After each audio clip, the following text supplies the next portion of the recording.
There was meant to be something special about this review, something very strange and stupendously relevant to the number 22. You see, this is my 22nd review. As I upload this, it's the 22nd of July, and in 4 days' time on the 26th, I'm going to be 22 years old. Isn't that just like the scariest thing ever? So I was all like, yeah, let's review something that's 22 episodes long or something. But then a bombshell was dropped that made me forget all about this nonsense, a certain studio announcing a certain adaptation of a certain visual novel I happen to be a massive fan of. Thus I was inspired to finally get around to rewatching the original adaptation, a show that was actually one of the very first anime I ever laid my eyes on when I got into this stuff all those years ago. So hello, welcome back, and I'll present to you a review of Fate Stay Night, a 26 episode supernatural romance drama adapted from the visual novel of the same name by Type Moon. It aired during the winter season of 2006, was produced by Studio Dean, written by Taka Yasato and directed by Yuji Yamaguchi. There are very few franchises out there that I would really consider myself a fanboy of, but when it comes to the Fate series and a few others, I'd certainly say I fit into that category. So for the remainder of this review, I may well be jaded in my love for the source material, and if it comes off like that, I do apologise in advance. Going into this thing for the rewatch was pretty scary for me though, because since watching it the first time, I have 100% in the visual novel and well seen Fate Zero. So I was very worried I was just going to hate it in comparison, but I didn't, and I probably ended up enjoying it just as much as I did 5 years ago. Right then, though I'm sure most of you out there are firmly familiar with the history of the Fate series already, it's time to have a natter about that backstory. The concept of Fate Stay Night is based around a huge magical event that happens once every 10 years known as the Holy Grail War. This war is fought between 7 magus decided through ancestry, their skills, and just pure coincidence in some cases. Each of them must become a master and summon a servant to fight alongside them, with the end goal being killing the other 6 participants to obtain the Holy Grail, an obscenely powerful object allowing its owner to grant wishes. The servants are incredibly powerful beings that exist as the reincarnated forms of legendary heroes of the past like Hercules and stuff, and each one of them is summoned into one of 7 classes comprising of Saber, Archer, Lancer, Rider, Berserker, Caster, and Assassin. Then the story of this particular instance of the Holy Grail War takes place 10 years after the events of Phase Zero, with the child who survived the terror of that war's climax sitting in the protagonist's seat. Shiro Emiya spent a good chunk of his life growing up alone since his real parents died in the last war and his adopted father Kiritsugu passed away many years before the story begins. Shiro has a limited knowledge of magic taught to him by Kiritsugu, but for the most part he is living a fairly normal existence without much excitement on his doorstep. This is until we hear about a string of strange murders and other incidents happening around his local area of Fuyuki City. This leads into the big reveal of the Holy Grail War, wherein Shiro accidentally witnesses combat between 2 servants when staying late at school one day. He's then chased down by one of these servants to try and silence him, which results in an unintentional summoning of his own servant Saber, and thus all the pieces are laid out and the war is set into motion. Obviously Shiro's like, what the bloody hell is going on? But he soon explains the details and the story progresses along with the events that unfold in the process of the Holy Grail War. And you know what? I love this setting and story. I always have and I probably always will. All the lore and history behind it gives you so much to get into, and just the concept of the Holy Grail War itself has always done so much more for me than other Battle Royale scenarios. Yeah, I think at this point we've established I like the story, but just how well does this series pull off that story? So this thing is essentially a straight adaptation of the Fate scenario of the visual novel, with a few sprinkles relevant to Unlimited Blade Works and Heaven's Feel here and there to mix things up a bit. And though that was certainly my least favourite scenario of the 3, I completely agree with why they chose it for this adaptation. It's the first of the 3, and well, it revolves around Saber, who is by far and away the most popular asset of the franchise in the masses. And for those new to the franchise, probably the best starting point is it follows a more simple narrative to the other 2. This series did utilise it well, and alongside that spent a lot of time making sure the viewer is fully clued in on the history and rules of the war. This is a point as a returning viewer felt a bit tedious in places, just because they do spend a really long time on the build-up over the first few episodes to get you into Shiro's confused mindset. It honestly felt like they went overboard with these explanations at points too, and repeated itself a fair amount when reusing the same flashbacks at several points in the series. I would be fine with this, but for some reason it felt as though most of the action sequences were heavily abridged in order to make room for this content. And this had it coming across as though it was working on a basis of fleshing out some parts and dumbing down others instead of just one-for-one adapting the content that was there. The main issue I had with this approach is that it did a lot to build up to certain important incidents, but then immediately slowed right down and took a good amount of time to rebuild tension afterwards. This is where the clear difference between this thing and Fate Zero's tone became most relevant, because though the one-to-one romance between Shiro and Saber was very enjoyable for me, the horror aspects of this thing actually got firmly in the way of what really is a quite serious and dark story at its core. I'm not knocking the show for having light-hearted moments, as there is some great comedy in there, often based around Saber's lack of knowledge of the modern world. It's simply that the timing didn't seem to work in the favour of the pace of the show. There was also something in there that was unintentionally hilarious for me, something that I had entirely forgotten about this thing that took me completely by surprise. So the visual novel had 2 sex scenes in it. They came about through the reasoning that because of Shiro's imperfect summoning of Saber, they lacked an important link masters and servants are meant to have. This link allows the master to transfer mana into his servant passively and conveniently, but due to them lacking this link, Shiro instead had to transfer mana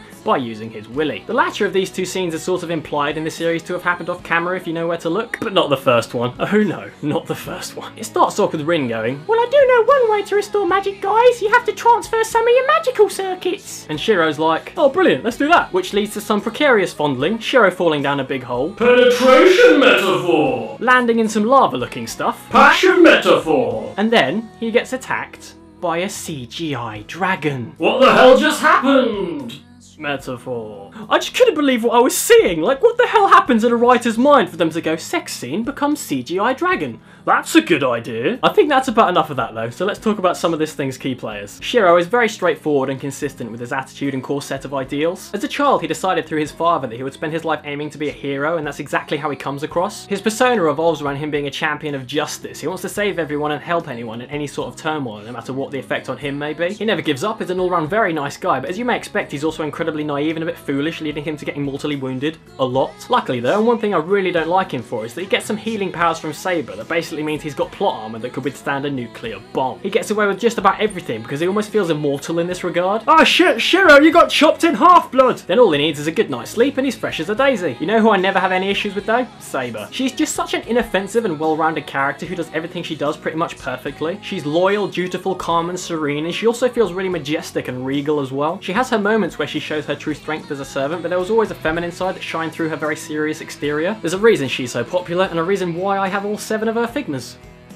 But with that, there really isn't much more to say about her until it comes to the points where ideals are conflicted. The main brilliance of her character is in its simplicity. She's not my favourite heroine though, as that title goes to the other master on the side of our hero. Rin Tosaka for me sits on a pedestal right next to Asuka from Evangelion as the textbook tsunderes that are done right. Tsunderes are pretty hard to make these days. They often feel really cliched and bland because we've seen it all before. Granted, I am less fond of tsunderes in general than those emotionless, distant, blobby ones, but I still get a kick out of them when they're done well. And that's exactly what Rin is. Her character is done so well in that the modes of her character are so well presented. She's got her serious and insulting, angry side and her more open and loving side, but instead of being a polar switch between the two, there's a clearly established balance in how she's been written. I do like all this show's characters though, the servants and the villains, and everyone who ever has screen time at any point has something relevant to add to the plot. Then tying this together was the fact that everyone has some kind of important relation to each other when it came to what events affected certain people. This network of character relations has always worked wonders for me in this series and across the Fate universe as a whole when you look at the different generations' key players. And because it's Type Moon, I absolutely love their designs. All of them, and I'm pretty sure I've never seen a Type Moon character design I had a problem with. There's such a great variation to them, and I love how well defined they can make seemingly plain appearances feel. Shiro is a prime example of this. I mean, the guy's just wearing a baseball shirt and has reddish hair, and yet he looks like no other protagonist ever, at least none I'm familiar with anyway. And in terms of this thing's animation quality, all I can say is it's perfectly fine for a 7-year-old show, but the difference between it and Fate Zero is just whoosh. Having seen that, the action scenes here felt as though they completely lacked impact, and though it certainly was nice and was very consistent, disregarding the CGI dragon sex metaphor, I was always still reminded of how bloody amazing Fate Zero looked. This isn't a knock against the show really though, but simply a statement of how good anime has the potential to look these days. And it based a load of scenes around images from the game, which is pretty nice for me having spent so long staring at those things in motionless static.